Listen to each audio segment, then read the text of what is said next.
नमस्कार दोस्तों, जय बद्री विशाल, जय केदारनाथ, जय उत्तराखंड, जय भारत भूमि। आज दोस्तों हम उत्तराखंड के सुदूरवर्ती सीमावर्ती क्षेत्र चमोली जनपद के अंतिम गांव नंदानगर के अंतिम गांव कनोल की वादियों में घूम रहे हैं। और यहाँ देवदार के वृक्ष हैं, थुनेर के वृक्ष हैं, सुराही के वृक्ष हैं, खरसू के वृक्ष हैं, मारू के वृक्ष हैं, कैल के वृक्ष हैं। चीड़ के वृक्षों के बीच में घूमने का आनंद ले रहे हैं। और ये सामने नीचे सुतोल की वादियां हैं, पेरी दिखाई दे रहा है सामने। और अभी कुछ देर पहले नंदा देवी त्रिशूली पर्वत, नंदा देवी घुंघटी पर्वत दिखाई दे रहा था। इस पर्वत के ऊपर है, ये सामने जो दिखाई दे रहा है आपको जंगल, इसके ऊपर नंदा देवी त्रिशूली पर्वत है। उत्तराखंड की सर्वोच्च पर्वत शिखर, सर्वोच्च चोटी है। और अब हम चल रहे हैं आज क्या बोलते हैं उसे, जंगल में एक सब्ज़ी मिलती है, बहुत अच्छी स्वादिष्ट सब्ज़ी होती है, चंद्राई, उसका नाम है चंद्राई सब्ज़ी। तो चंद्राई सब्ज़ी लेने के लिए जा रहे हैं। सामने हमारे साथ हमारे गुरुजी, हमारे मित्र आदरणीय लक्सोरा जी और आदरणीय उनियाल जी, मैं साथ में आदरणीय सेमाल जी साथ में चल रहा हूँ चंद्राई की सब्ज़ी लेने। और साथ ही साथ घूमने के लिए, जंगल का दृश्य देखने के लिए, कुछ ज्ञान प्राप्त हो जाए, कुछ मनोरंजन हो जाए, कुछ मनोविकार दूर हो जाएं, कुछ मन में अच्छाई आ जाए, इस भावना से हम आज जंगल में घूम रहे हैं। ये आप मोटे मोटे वृक्ष देख रहे होंगे, ये सारे मोटे मोटे जो वृक्ष दिखाई दे रहे हैं ये देवदार के हैं। बीच में, इनके बीच में काला चीड़ भी है, थुनेर भी है, कैल भी है।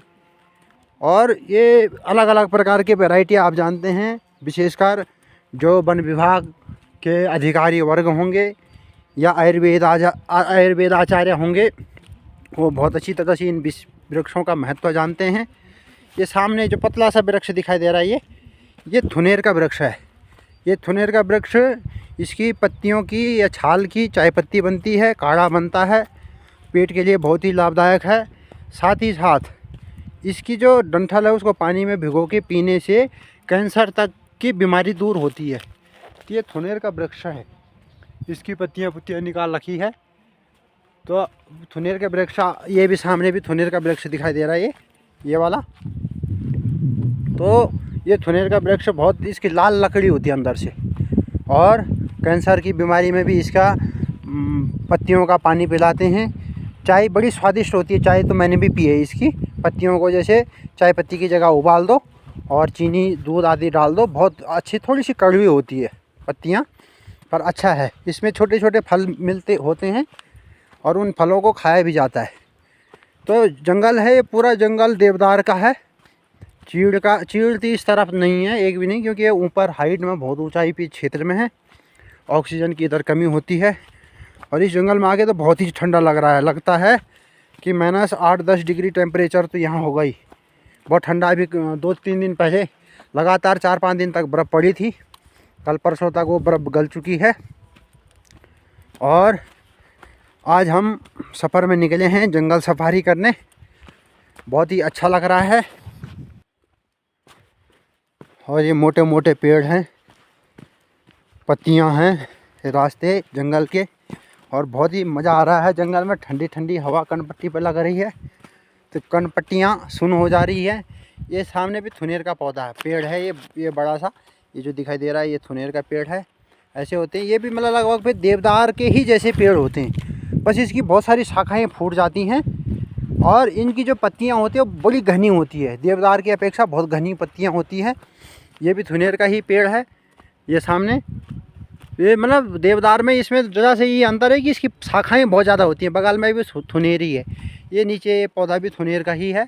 और ये सामने आप दिखाई दे रहे बड़े बड़े पेड़, ये आसमान की ऊंचाइयों को छू रही हैं सामने पेड़। तो इन पेड़ों को देखो आप ज़रा, कम से कम 80-80 मीटर के तो होंगे, 80-90 मीटर, बहुत हाइट में हैं ये पेड़। तो ये सब देवदार के पेड़ हैं। और काला चीड़ है इनके बीच में, काला चीड़ यानी देवदार का ही एक छोटा भाई है, तो उसे काला चीड़ कहते हैं।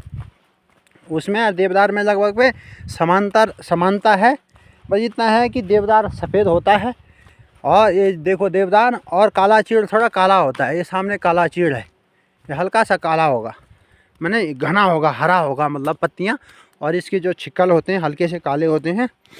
तो देवदार का ही भाई है। मैंने देवदार की कई वैरायटियाँ हैं, कई प्रकार के देवदार होते हैं। और ये ऊपर की साइड है ये पूरा जंगल।